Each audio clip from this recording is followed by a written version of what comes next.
오늘은 5월 24일 월요일 새벽입니다. 기쁨의 언덕으로 새벽 말씀 묵상에 참여하신 여러분들을 주님의 이름으로 환영합니다. 기도하시겠습니다.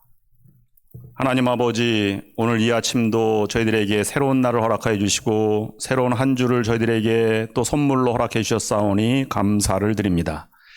오늘 주시는 말씀을 통해서 믿음으로 새로워지는 귀한 말씀 묵상이 될 수 있도록 인도하여 주시옵소서.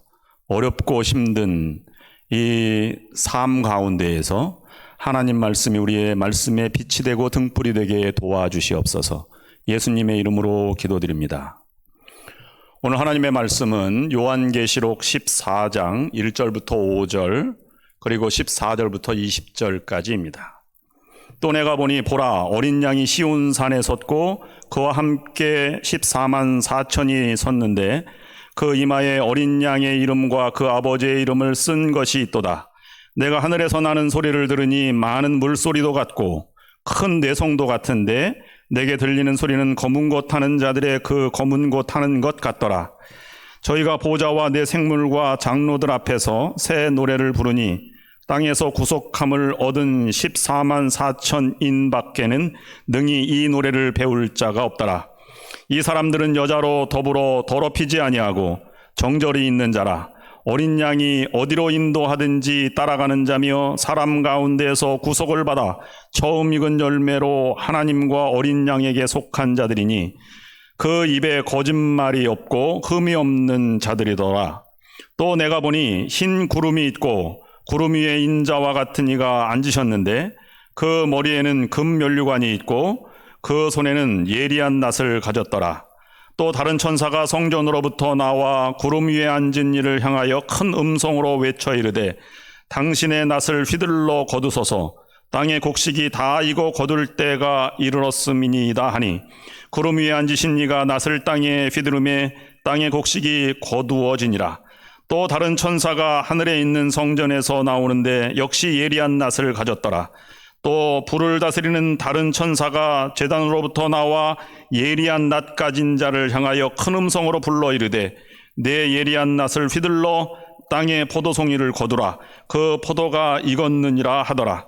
천사가 낫을 땅에 휘둘러 땅에 포도를 거두어 하나님의 진노의 큰 포도주 틀에 던지매 성 밖에서 그 틀을 밟히니 틀에서 피가 나서 마을 굴레까지 닿았고 1600 스타디온에 퍼졌더라. 아멘.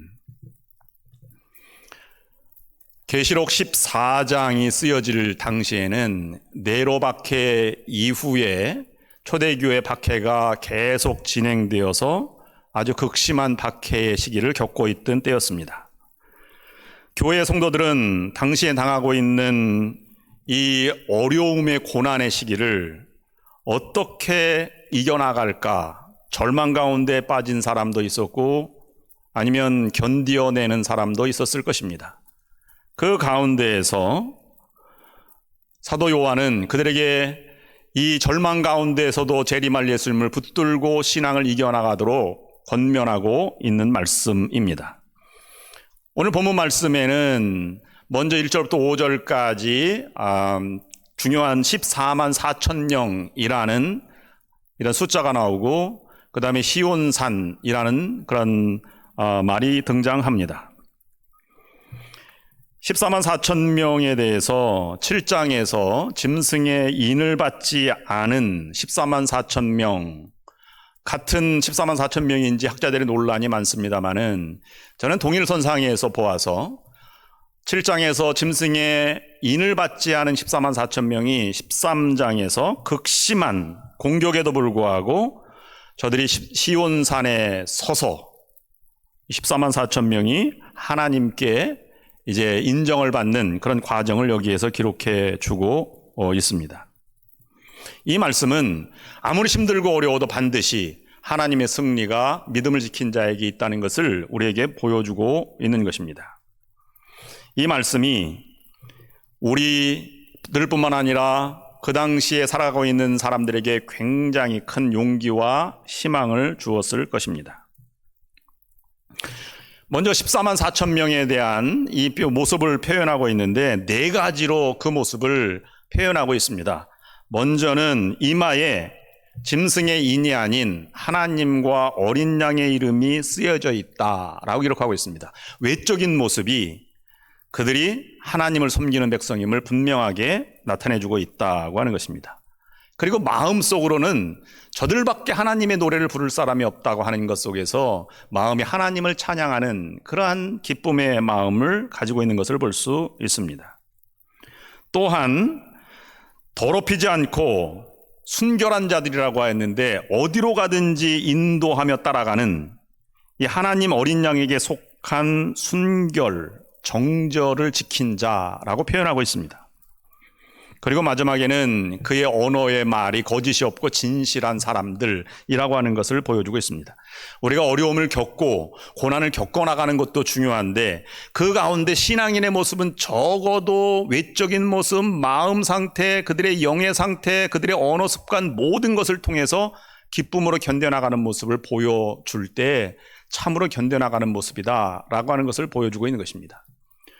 또한 14절부터 20절까지는 14절부터 16절까지 곡식을 추수하는 천사의 이야기가 기록되어 있고 또한 17절부터 20절까지는 포도를 추수하는 그런 모습을 여기에서 말하고 있습니다.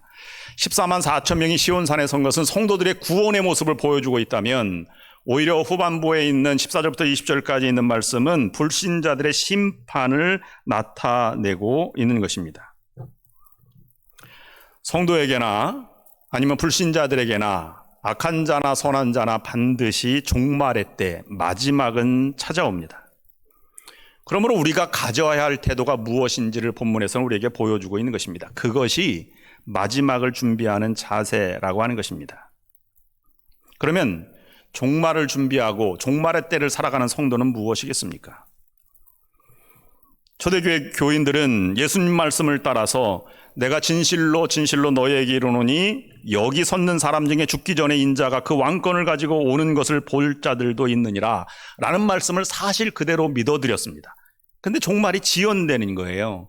근데 초대교회 교인들은 마라나타 주여 어서 오시옵소서 라고 인사를 하였다고 우리가 알고 있습니다.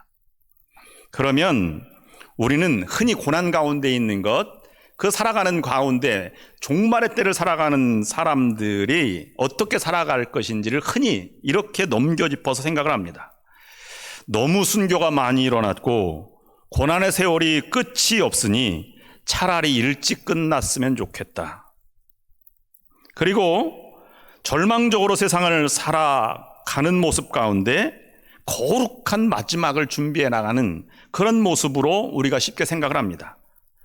그렇게 실제로 살아간 성도들이 적지 않았을 것입니다. 그러나 본문은 그런 말씀이 결코 아닙니다. 그것을 잘못된 신앙이다 이렇게 표현하고 있습니다. 사도 바울은 데살로니가 교회에 보내는 편지 데살로니가 후서 3장 10절에서 일하기 싫거든 먹지도 말라 이렇게 당부하고 있습니다. 믿음이 없는 사람들이 그렇게 살아간 것이 아닙니다. 믿음이 있는 사람들이 마지막 때를 너무 기다리거나 아니면 포기하거나 이런 삶을 선택하게 됐던 것입니다. 따라서 오늘 본문이 주는 마지막 때를 살아가는 적어도 시온산에서 성결하게 노래를 부르고 구원받은 백성이 살아가야 할 자세를 우리에게 보여주고 있는데 저는 세 가지를 묵상하고자 합니다. 첫 번째는 극단적인 생각을 버리는 것이다 하는 것입니다. 사람이 어려우면 극단적으로 생각을 하게 됩니다. 그렇게 되어 있습니다. 여러분 배가 아프면요. 내가 배가 아파. 혹시 체했나? 생각하다가 배가 계속 아프면 암이 아닌가? 얼마나 살까? 이렇게 극단적으로 생각을 하게 됩니다. 그래서 잠도 안 오고 두려움에 쌓이게 되지요. 그러나 이건 괜찮아 라고 생각하고 이겨나가는 긍정적인 사람도 있습니다. 객관적인 사실은 긍정도 아니 부정도 아닙니다. 아픈 것이 며칠 기다려봤다가 계속해서 아프면 병원에 가는 것이 정답인 것이지요. 믿음 생활도 극단적으로 생각하면 잘못된 신앙입니다. 초대교회도 극단적인 생각을 한 무리들이 있었습니다. 그래서 육체는 악하니 차라리 육체를 방종하자라고 하는 극단적인 쾌락주의로 빠지는 경향이 있었고, 육체는 악하니 육체의 욕구를 절제하다 그래서 수도원으로 가서 이 금욕주의로 흐르는 경향이 있었습니다. 1992년도 한국에서 이장님 목사 중심으로 해서 휴거 사건도 그런 것이고요. 얼마 전 홍해선 무슨 여자가 나타나서 한국의 전쟁 이야기도 극단적인 선택의 잘못된 모습을 우리에게 보여주고 있는 것입니다. 우리가 보여주는 것은 정결함, 정말 순수한 신앙이라고 하는 것은 아무리 힘들고 어려워도 하나님의 은혜를 잃지 않는 것입니다. 거기에 하나님의 인도하심이 있고 하나님의 은혜가 있습니다. 그것을 기다리며 바라보고 살아가는 신앙이 바른 신앙이라고 하는 것입니다.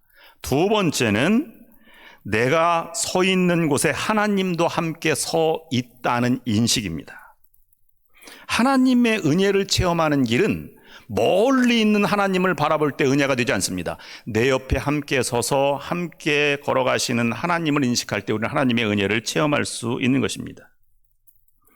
지금 열심히 일하면서 사랑하고 섬기며 봉사하고 은혜 아래 주님의 재림을 기다리는 성실한 자세로 살아갈 때 그 속에서 하나님이 위로해 주시고 인도해 주시는 은혜가 얼마나 큰지를 경험하게 된다고 하는 것입니다.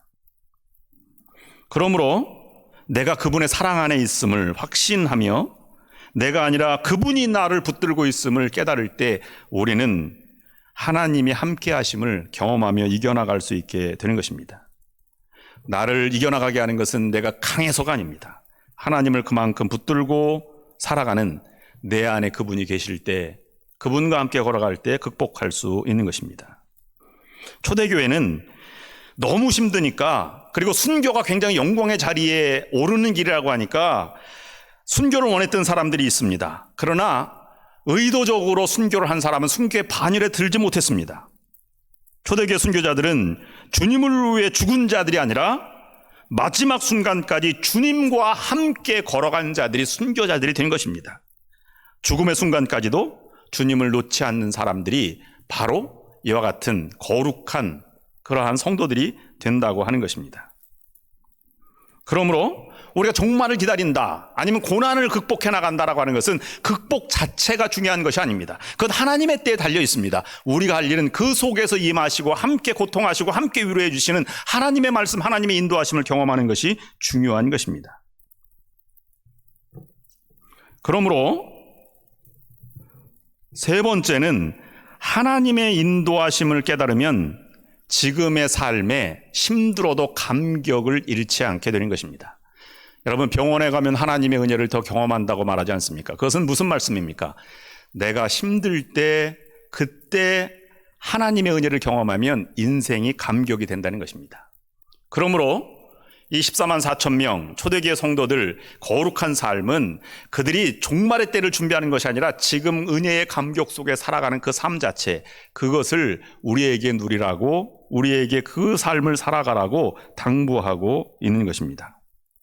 그런 삶이 한 걸음 한 걸음씩 우리의 삶의 여정이 될 수 있어야 하겠습니다. 종말의 때는 개인이든 세상의 종말이든 우리가 알 수 없습니다. 그러나 주님은 지금 함께 하십니다. 여러분도 주님과 함께 동행하는 오늘 하루가 될 수 있기를 주님의 이름으로 축원합니다. 기도하시겠습니다. 하나님 아버지, 주님이 주시는 은혜, 힘들고 어려운 가운데에서도 그 끝을 바라보지만 지금 임하는 하나님의 은혜를 저희들이 경험하게 하시고 그 은혜의 감격 속에 살아갈 수 있도록 인도하여 주시옵소서. 예수 그리스도의 이름으로 간절히 기도드립니다. 아멘.